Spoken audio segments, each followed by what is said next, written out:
갈릴리 해변에 다니시다가 두 형제 곧 베드로라 하는 시몬과 그의 형제 안드레가 바다에 금을 던지는 것을 보시니 그들은 어부라. 말씀하시되 나를 따라오라. 내가 너희를 사람을 낚는 어부가 되게 하리라 하시니 그들이 곧 그물을 버려두고 예수를 따르니라. 거기서 더 가시다가 다른 두 형제 곧 세베대의 아들 야고보와 그의 형제 요한이 그의 아버지 세베대와 함께 배에서 금을 깁는 것을 보시고 부르시니 그들이 곧 배와 아버지를 버려두고 예수를 따르니라. 아멘. 예수님의 동력자라고 하는 제목으로 함께 말씀을 나누고자 합니다. 여러분 혹시 레드우드라고 하는 나무를 이제 들어보셨는지 모르겠습니다. 미국 서부에 있는 샌프란시스코에 이제 자라는 성장하는 그런 나무인데요.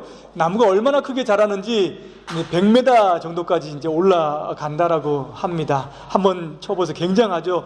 그 앞에 서면 사람은 거의 뭐 난장이와 비슷할 정도로 그렇게 굉장히 높이 성장을 하는데,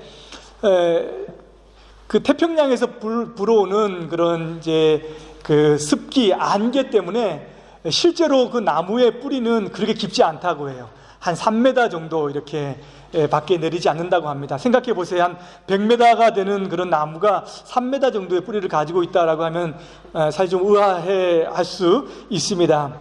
그럼에도 불구하고 이 나무가 그렇게 크게 성장하고 또 2000년 이상 이렇게 자란다고 하는데 어떻게 그렇게 그것이 가능할까? 나무를 이제 연구하는 사람들 그것을 그들의 뿌리에서 찾습니다. 사실은 이제 뿌리가 깊게 내리지는 못하지만 서로의 뿌리들이 연결되어서 서로 지지대가 되어주고 이제 힘이 되어준다라고 이야기를 해요. 영양분도 서로 이제 나누고 수분도 서로 공유를 한다고 합니다. 그래서 그 나무가 그렇게 높게 자랄 수 있다라고 이렇게 이야기를 해요. 서로 힘을 합쳐서 오랫동안 성장할 수 있도록 동력하는 것이 굉장히 중요하다라고 하는 것을 이 나무가 보여줍니다. 여러분 혹시 여러분 인생에도 이렇게 지지대가 되어주고 힘이 되어주고 또 이렇게 위로가 되어줄 수 있는 동력자들이 있으십니까? 옆 사람 한번 이렇게 보십시오. 있으십니까? 우리 인생에는 반드시 사실은 좋은 동력자가 있어야 됩니다. 제게도 가장 가까이에는 제 아내가 있습니다.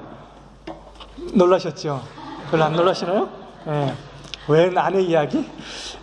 얼마 전에 제가 한국에서 돌아와가지고 옛날에 있었던 메모하고 일기 썼던 그런 내용들을 좀 이렇게 좀 봤습니다.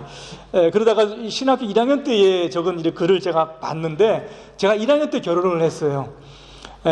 그리고 사역은 2학년 때부터 이제 시작을 했습니다. 그러니까 이제 결혼하고 나서 사역할 동안에 몇 개월 공백이 있었는데 그때 제가 아내에게 갖다 준 돈이 20만 원이었습니다. 20만 원.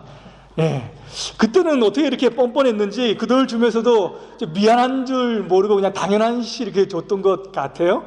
근데 이때 일기를 보니까는 좀 미안한 마음이 좀 적혀져 있더라고요.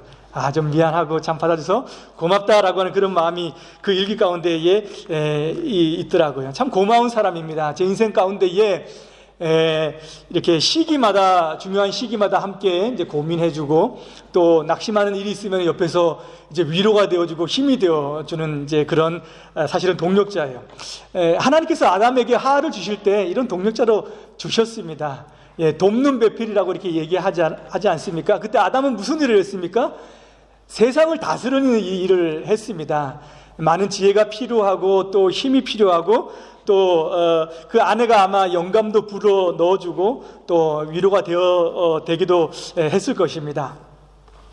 사업을 할 때도 반드시 이런 동력자가 필요합니다. 사업이 굉장히 전략적이고 또 치밀하게 준비가 되어 있어서 이것은 반드시 성공한다. 그래서 사실 동력자가 없으면 어렵습니다. 반드시 동력자가 있어야지 그러한 사업을 같이 해나갈 수가 있다는 거예요. 근데 그 동력자는 반드시 뜻을 같이 하는 그런 사람이어야 됩니다. 돈으로 사람을 사면요, 그 사람은 자기의 마음처럼 일해주지 않습니다. 사실은 그래요. 그 돈만큼 일해주기 마련이죠. 때로는 자기의 생계를 포기하고 또 같은 마음을 품고 또 때로는 위험을 무릅쓰고 희생을 감수하면서까지 끝까지 갈 수 있는 그런 사람이 있어야지만 어떤 그런 사업도 성공할 수 있다라고 하는 거예요. 여러분 혹시 홍종길이라고 하는 목사님 들어보셨는지 모르겠습니다. 코스타 여러분 아시죠? 그래서 가장 먼저 이제 시작했던 목사님인데, 이 목사님의 원칙이 뭐냐면 아무리 좋은 일이 있어도 거기에 적합한 사람이 없으면은 일을 하지 않는다라고 하는 것이 하나의 원칙이라고 합니다. 그러니까 어떤 계획을 세워도 그 계획에 적합한 인물이 있어야지만이 그 사람에게 일을 주고 그 일을 시작한다라고 하는 것이 하나의 원칙이라는 거죠. 그것은 참 동력자가 굉장히 중요하고 같이 일할 수 있는 사람이 굉장히 중요하다라고 하는 것을 거기서 이야기를 하는 거예요. 하나님의 복음 사역을 위해서도 반드시 하나님께서는 일꾼들을 또 동력자들을 붙여주셔서 그 일들을 같이 하게 하십니다. 성경에 보면 쭉 그런 역사들이죠, 맞죠? 근데 모세가 혼자 일했습니까? 아니죠, 맞죠? 모세에게 누가 있었어요? 형 아론이 있었습니다. 너무 빼니까 마지막에는 저는 말을 못합니다. 저는 말주변이 없습니다. 그래, 그러면 너네 형 아론이 있지 않냐? 그를 대변인으로 세워라 라고 이렇게 이야기를 하죠, 맞죠? 그렇게 동역자를 붙여주셔서 하나님께서 일하게 해요. 또 바울에게는 1차 선교 여행 때 바나바가 있었죠. 또 바나바가 싸우니까 2차 선교 여행 때는 실라라고 하는 사람을 붙여주셔서 그 선교 여행을 하게 하셨다라고 하는 거예요. 뭐 이렇게 얘기하면 수도 없습니다, 여러분. 지난 봄에 우리 이제 취리에 갔는데 츠빙글리라고 하는 사람에 대해서 우리가 같이 좀 공부했지 않습니까? 츠빙글리에게는 누가 있었어요? 블링거라고 하는 그 후계자가 같이 있어서 그 힘든 일들을 같이 감당해 줬다라고 이렇게 이야기를 합니다. 여러분들이 잘 알고 있는 예를 제가 들자면은 혹시 미국의 19세기에 굉장한 유명한 부흥사였던 또 이렇게 이제 부흥의 어떤 역할을 감당했던 D.L. 무디라고 하는 사람 들어보셨습니까? D.L. 무디가 그 복음의 사역을 감당하고 또 이제 선교를 할 때에 항상 같이 다녔던 사람이 있습니다. 그 사람이 누구냐면은 생키라고 하는 그런 찬양 사역자였어요. 생키라고 하는 사람이 사람들이 모였을 때에 먼저 찬양을 먼저 부릅니다. 찬양을 부르면은 사실은 D.L. 무디가 복음을 전하기도 전에 그 찬양 가운데에 그 사람의 말 전하는 그 찬양의 가사 가운데에 이미 사람들의 마음이 다 녹아져 있는 거예요. 그럼 D.L. 무디가 하나님의 말씀을 전하면은 그 말씀이 정말로 그 마음들이 옥토밭이 돼가지고 사실 잘 그들의 마음속에 복음이 전해졌습니다. 오늘도 여러분 제가 말씀을 전하기 전에 우리 적은 찬양 사역자들이 함께 찬양하니까 여러분 마음들이 눅눅해졌죠, 맞죠?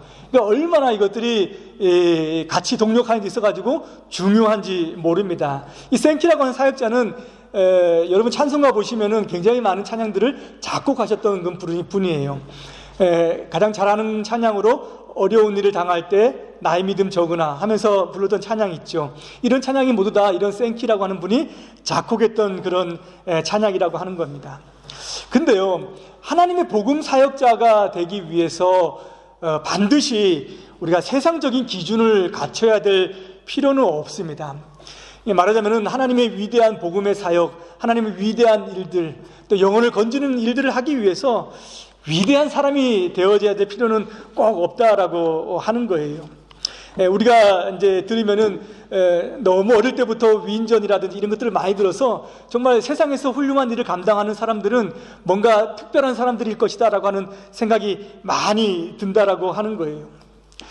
제가 이번에 한국 가가지고 어떤 분에게 이제 이야기를 들었는데, 그분이 이제 한 지역에 목회자가 비게 돼가지고 청빙을 하게 되는데 이분이 부탁을 받았다는 거예요. 우리 교회에 이제 이 교회에 목회자를 구하고 있습니다. 혹시 잘 아시는 분이 있으면 한번 소개해 주십시오라고 했는데 이분이 이제 한 분을 소개시켜줬다는 거예요.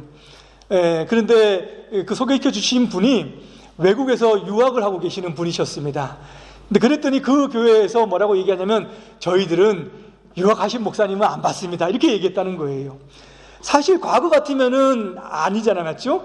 좀 많이 배우고 그 다음에 뛰어난 점이 있고 또 공부를 많이 하셨던 목사님이면은 얼른 받아가지고 그 목사님의 어떤 그 배움이라든지 가르침을 잘 배울 텐데 유학파 목사님은 안 된다는 거예요. 그러면서 하시는 말씀이 요즘에는 굉장히 뛰어나고 탁월하고 또 다른 사람들보다 뭔가 재능이 있는 그런 사람들을 원하지 않는다는 거예요.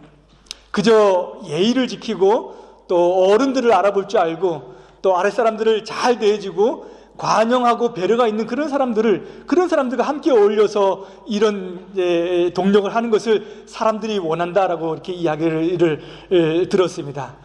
그러면서 나도 유학하고 있는데 어떻게 하지? 이런 생각이 번쩍 이제 드는 거예요. 때로는 하나님께서 우리 인생의 실패 가운데에서도 하나님의 동력자로 이렇게 부르시는 일들을 보게 됩니다. 제가 군대에 있었을 때에 아주 버릇없고 예의 없는 그런 후배가 있었어요. 딱 저보다 1년 1살이 어렸습니다.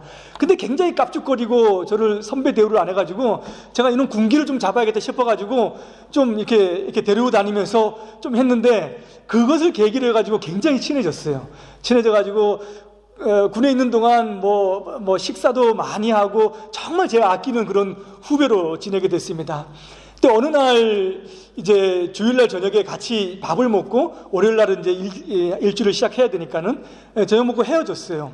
그 다음날 아침이 됐는데 아침이 되면은 그 전날의 사고 소식이 아침에 다 보도가 되거든요.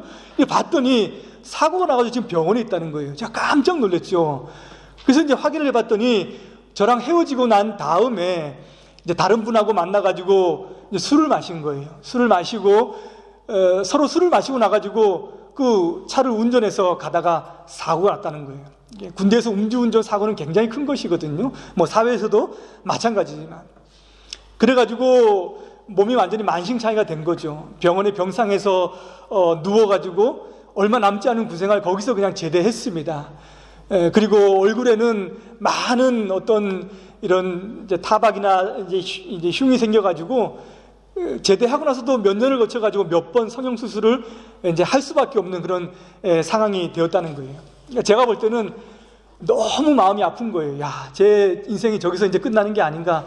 얼굴도 이래가지고 그냥 못 들고 다니고 마스크를 여기다 가리고 이렇게 다닐 정도였다는 거예요. 그만큼 자신감이었고 이제 힘든 그런 시기를 보냈습니다. 저는 굉장히 안타까운 마음이었어요. 저러다가 인생의 낙오자가 되면 어떻게 하나, 인생의 실패자가 되면 어떻게 하나, 그런 마음으로 저는 그 후배를 바라보았는데 아니요, 다른 거예요. 사실은 그 사고를 계기로 얘 인생이 달라지기 시작하는 것을 제가 보았습니다. 사실은 과거에도 이 후배가 교회를 다니고 또 부모님도 믿는 신앙이었는데 이제 예배도 잘 안 드리고 또 하나님을 멀리하면서 살았다는 거예요. 근데 하나님께서 그 순간 그 일들을 통해 가지고 다시 불러 세우는 것을 경험을 하게 됐습니다. 인생의 목표를 다시 잡고 다른 사람으로 살아가는 것을 봐요. 그렇다고 해서 그 친구가 뭐 목사님이 되거나 선교사님이 된 것은 아닙니다. 자기 흉한 얼굴을 가지고 교회 다니면서 청년 때는 방황하는 많은 청년들을 잡아주고 또 찬양대를 만들어가지고 찬양으로 영광을 돌리고 또 결혼하고 난 다음에는 정말 교회의 중요한 또는 아주 참 귀한 직분자가 되어서 교회를 섬기는 것을 보게 된다는 거예요. 하나님께서는 우리 인생에 사람들이 볼만할 때에 아주 재능 있고 탁월하고 능력 있는 것을 통해서 하나님의 동력자로 부르시는 것은 아니다라고 하는 것을 보게 됩니다. 그것은 세상의 기준일 수는 있지만은 꼭 하나님의 기준, 하나님께서 자기의 동력자를 부르시고 하나님의 복음의 사역자로 부르시는 데는 꼭 그런 기준으로 부르시는 것은 아니다라고 하는 것을 보게 된다는 거예요. 모세도 인생의 실패자였지 않습니까? 맞죠? 40년 동안 아무것도 할 수 없는 인생의 실패자로서 그냥 후회하고 한숨 쉬면서 살아갔던 인생입니다. 그냥 그렇게 끝났을 인생이에요. 하나님이 부르시지 않았다면 그랬을 것입니다. 다윗도 마찬가지죠. 다윗은 뭐 집안에서 아무도 알아주지 않는 그런 외톨이였습니다. 그가 훌륭한 일을 감당하거나 뛰어난 일을 한다라고 생각했던 사람은 사실 아무도 없었지요.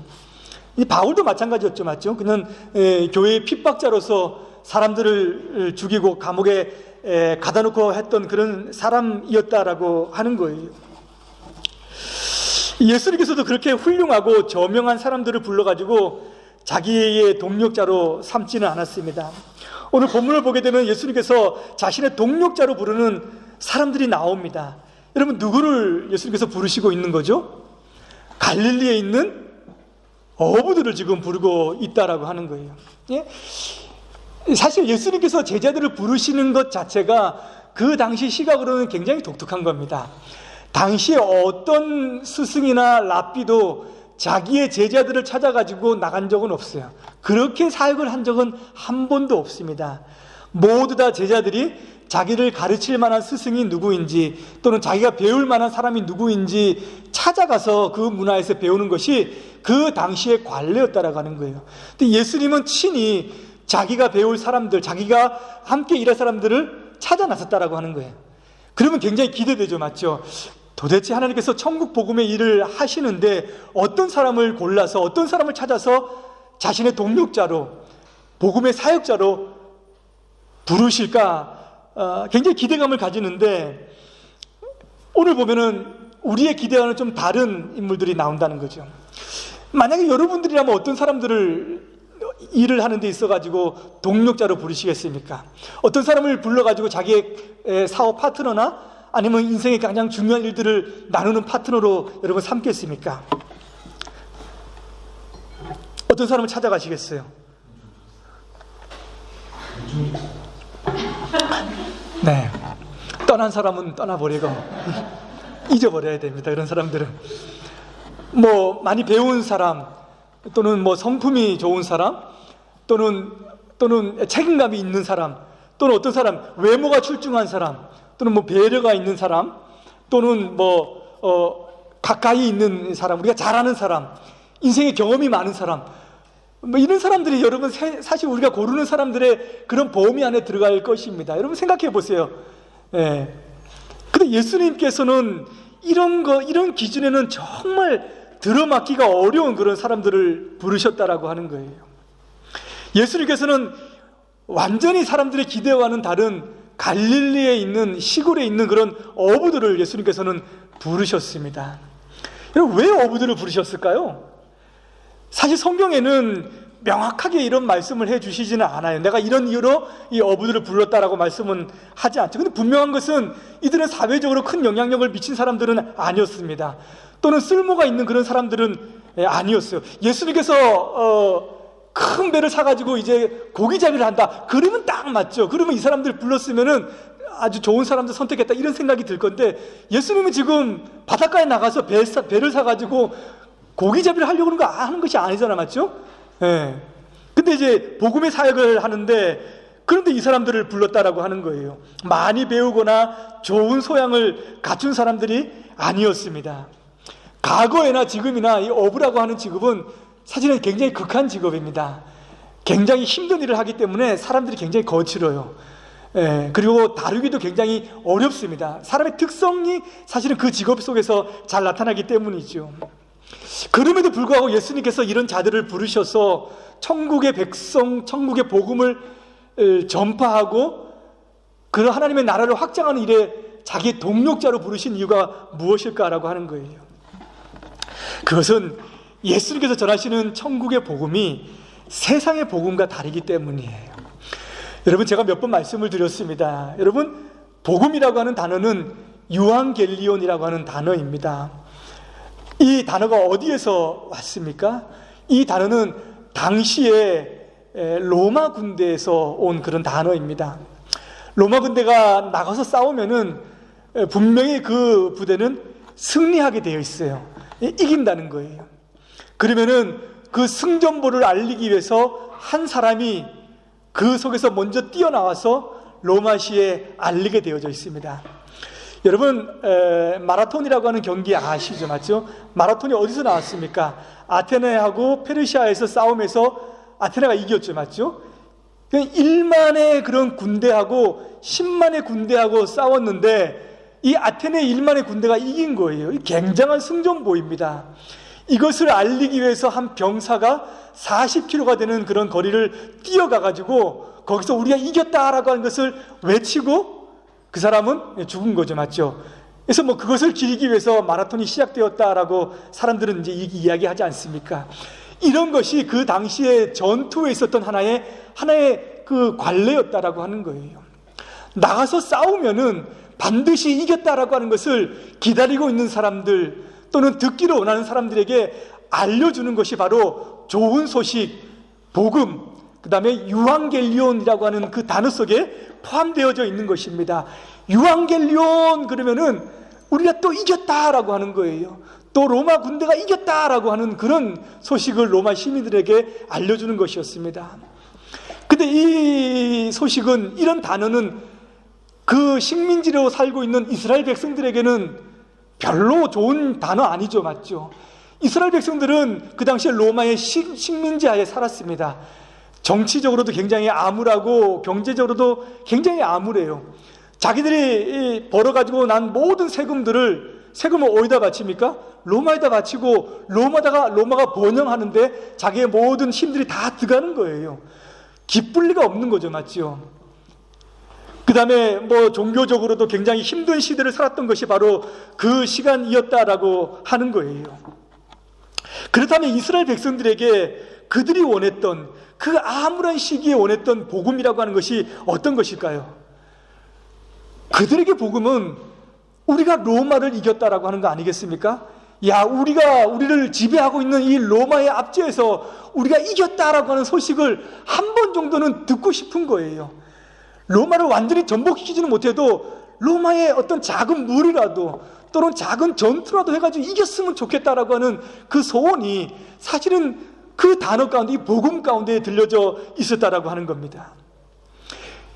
그런데 예수님께서 전하셨던 그 천국 복음은 이것과는 완전히 다른 거예요. 예수님께서 전하셨던, 또 전하고자 원하셨고 또 선포하고자 원하셨던 그 천국 복음이라고 하는 것은 이런 복음이 아닙니다. 높이 오르고 싶어가지고 싸워서 얻은 그 결과물로 인해가지고 내가 얻었다라고 하는 그런 감격을 주는 소식이 아니라는 거예요. 지배받고 살고 굴복받으면서 사는 것이 힘들어서 좀 더 우러러 볼 수 있는 지혜를 얻는 것, 또 그래서 얻어가지고 외치는 그런 기쁨의 소식이 아니다라고 하는 겁니다. 예수님께서 전하시고자 하셨던 그 천국 복음이라고 하는 것, 하나님 나라의 그 복음이라고 하는 것은 그것과는 전혀 딴판입니다. 딴판이에요. 이것은 죄인들을 부르시는, 죄인들을 자유롭게 하고 죄인들을 구속하게 해주시는 그런 복음입니다. 인생의 문제가 승리가 없기 때문에 오는 것이 아니라고 하는 그런 마음에 주는 복음이라고 하는 거예요. 승리를 했는데도 불구하고 답답함이 있다는 겁니다. 성공을 했음에도 불구하고 해결되지 않는 인생의 목마름들이 있다라고 하는 거예요. 알고 보니까 이것이 우리가 싸움에서 졌기 때문에, 내가 더 못 가졌기 때문에, 내가 더 높은 지위에 오르지 못했기 때문에 오는 그런 답답함이라든지 그런 갈증이 아니구나라고 하는 것, 알고 보니까 그것이 우리 가운데 있는 죄 때문이고, 이 죄를 이기고 죄를 극복하고 이 죄로부터 말미암아 구속하는 것이 바로 좋은 소식이고 복음이다라고 하는 거예요. 자기 인생을 짓누르고 있는 그런 정죄감에서 해방되지 않는 이상 우리들에게는 참된 자유가 없다라고 하는 것을 예수님께서는 전하시기를 원하셨다는 거예요. 마음속에 의가 없어가지고 안타까워하는 자들, 마음의 심령이 너무 가난해가지고 누군가의 도움을 통해서 자기 심령이 채움받고 싶어하는 그런 자들, 이 세상에 어떤 것으로도 회복될 수 없어서 애통하는 그런 사람들에게 참된 자유를 주고 참된 능력을 주는 것이 바로 예수님께서 전하시고자 하셨던 그 복음이다라고 하는 거예요. 그런데 이 복음을 당시에 학식 있는 사람들이 이해할 수 있었나라고 하는 겁니다. 우리가 로마로부터 이기면은 우리에게는 참된 자유가 있다라고 생각하는 그런 사람들에게는 이해할 수 없었던 것이 바로 이 예수님께서 전하시고 선포하시고자 했던 그 복음이다라고 하는 거예요. 우리는 이제 충분히 의로운데, 우리는 율법을 잘 지키고 살아가는데 이런 사람들에게 무슨 이런 복음이 필요하겠냐라고 하는 겁니다. 다른 사람들보다 조금 나은 삶을 위해서 자신의 인생과 자녀들의 인생을 조금 더 복된 삶으로 이 땅 가운데서 영위하고자 하는 사람들에게는 이해할 수 없었던 것이 바로 예수님께서 가지셨던 그 복음이었던 것입니다. 여러분들은 어떻게 생각을 하십니까? 그렇다라고 생각하십니까? 복음이라고 하는 것은 그런 것입니다. 그 시대와는 완전히 상반되는 것이 예수님께서 가지셨던 복음이에요. 단어는 똑같습니다. 로마 군대가 승리했다라고 외치는 복음이나 예수님께서 좋은 소식이다라고 하는 그것을 알리는 복음이나 똑같은 단어고 똑같은 외침이지만 그 내용과 그것은 완전히 다르다라고 하는 거예요. 이것을 그 시대 사람들은 사실은 이해할 수 없었다라고 하는 겁니다. 여러분, 예수님께서 제자들을 부르실 때에 여기 보면은 그물을 버려두고 예수님을 따르고 배와 아버지를 버려두고 예수를 따랐다라고 이렇게 얘기해요. 이거 너무 성급한 결정이 아닌가 생각이 듭니다. 아버지를 버리고 생계를 버리고 자신의 인생의 모든 것들을 다 버리고 예수님을 그렇게 쉽게 따라갈 수 있느냐라고 하는 거예요. 너무 성급한 판단 아닙니까? 아무리 배운 게 없고 지식이 없고 그래도 자기 딸린 자식들이 있고 이제까지 살아간 삶의 터전이 있는데 이건 너무 쉽게 예수님을 따라가고 모든 것을 버린 거 아니냐라고 하는 겁니다. 여러분 어떻게 생각하십니까? 그렇다면 그렇다, 아니면 아니다.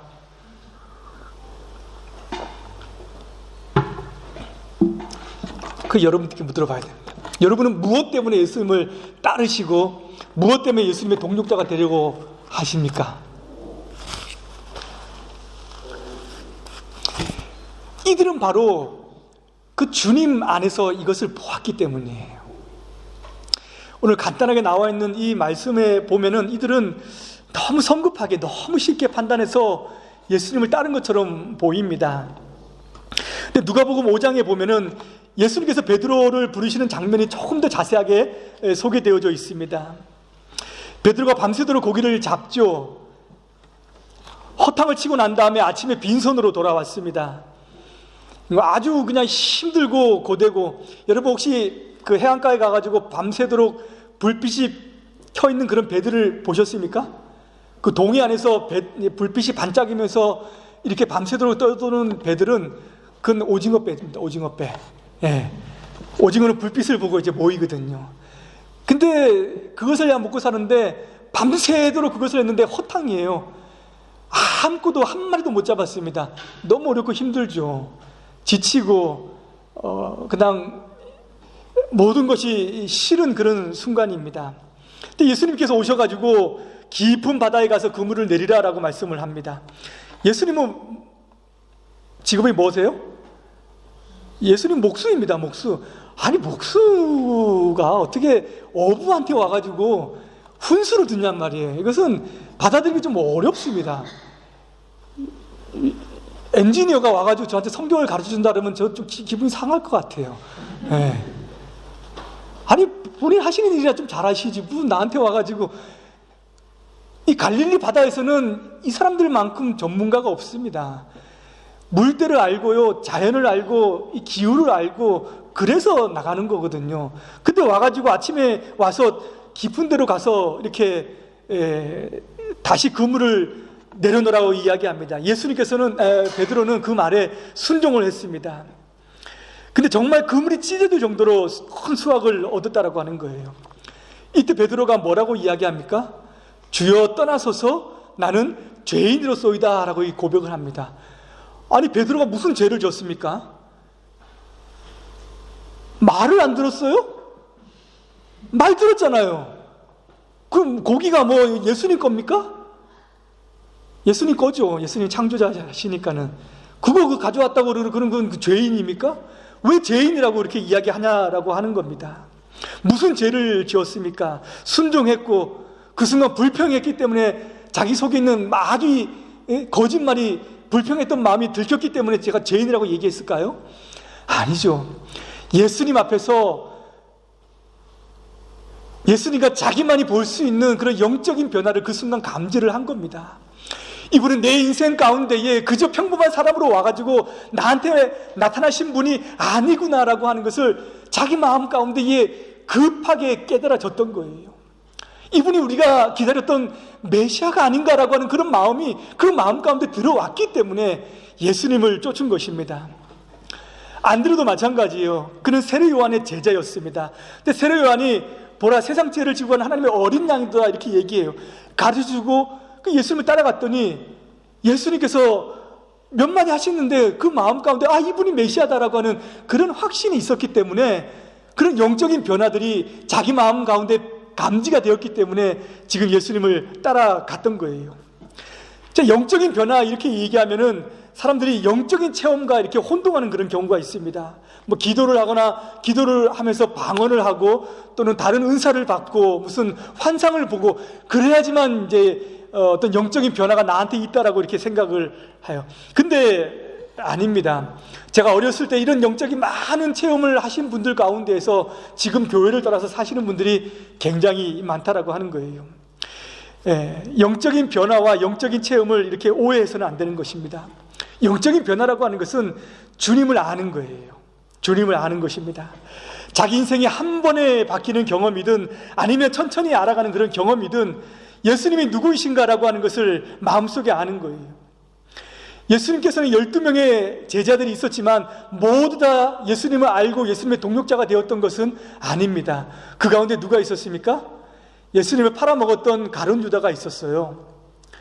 사도 바울에게도 많은 동력자가 있었지만 사도 바울이 감옥에 갇히자마자 세상을 사랑해서 떠나갔던 그런 데마라고 하는 사람도 있었다라고 하는 거예요.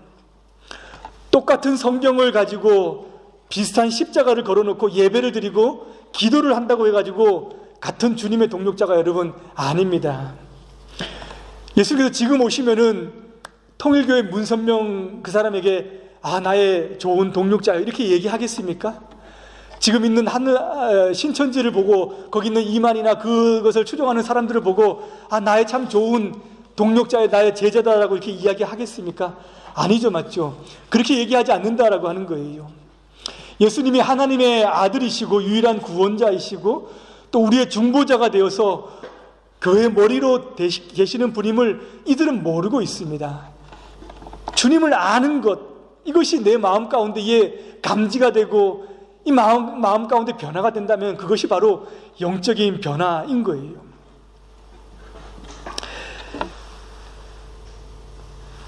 여러분, 제가 하나만 이야기하고 마치겠습니다. 닉 부이치치라고 하는 사람 혹시 들어보셨죠? 그 사람의 사진을 보게 되면은 얼굴하고 이렇게 몸만 볼 수 있습니다. 그 사람에게는 팔, 다리가 없고요. 또 작은 발만 이렇게 나와가지고 있는 그런 사람입니다.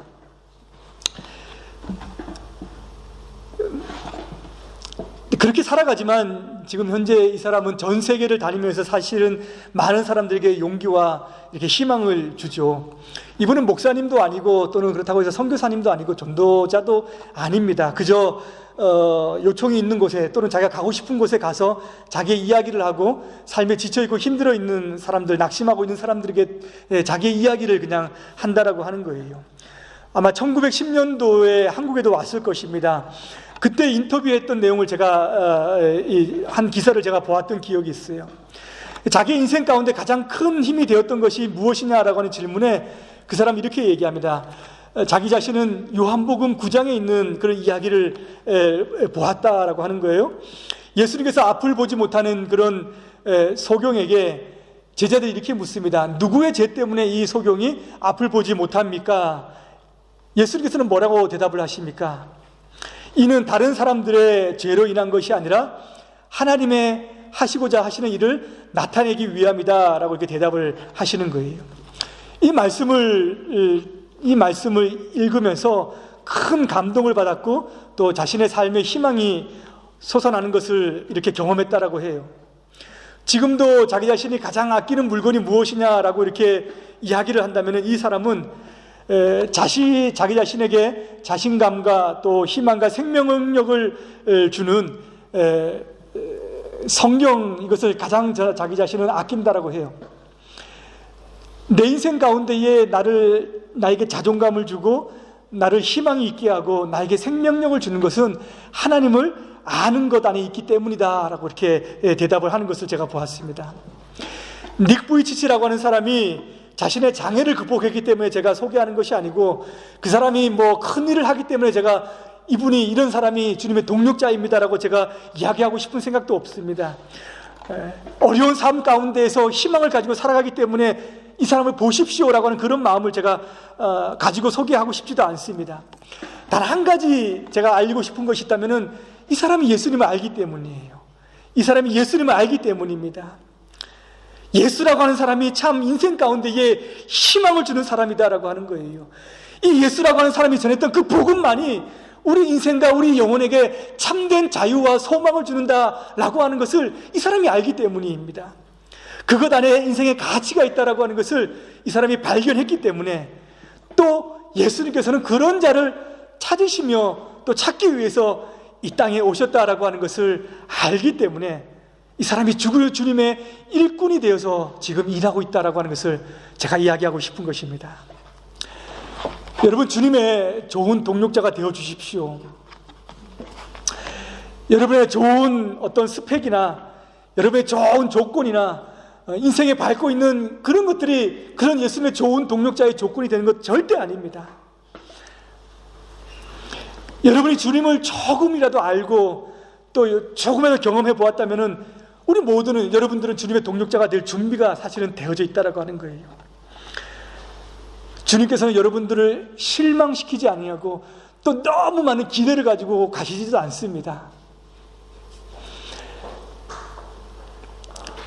제자들은 오랫동안 주님의 사역을 깨닫지도 못했고요, 늘 자리다툼하면서 싸움을 일삼았고 끝내는 예수님을 배반했던 그런 사람들입니다. 여러분, 예수님을 버리고 도망했던 그런 사람들이라고 하는 거예요. 그럼에도 불구하고 주님께서는 실망하지 않으셨습니다. 왜냐하면 그들의 진심을 알기 때문이에요. 그들의 진심을 알기 때문에, 주님을 알고 주님을 사랑하는 마음이 조금이라도 있기 때문에 그렇습니다. 좋은 일꾼이 되고자 한다면은 우리가 같이 다시 한번 기도하면 좋겠습니다. 그리고 우리 마음 가운데에 지금 찾으시는 주님의 좋은 일꾼들이 누구일까? 세상의 기준과는 다르다라고 하는 거예요. 여러분, 우리 같은 자들, 또 그런 자들을 찾으셔서 주님께서는 같이 이 시대에 일하기를 원하신다라고 하는 것을 기억하시고 또 주님의 은혜를 구하는 저와 여러분 되시기를 주님의 이름으로 축복합니다.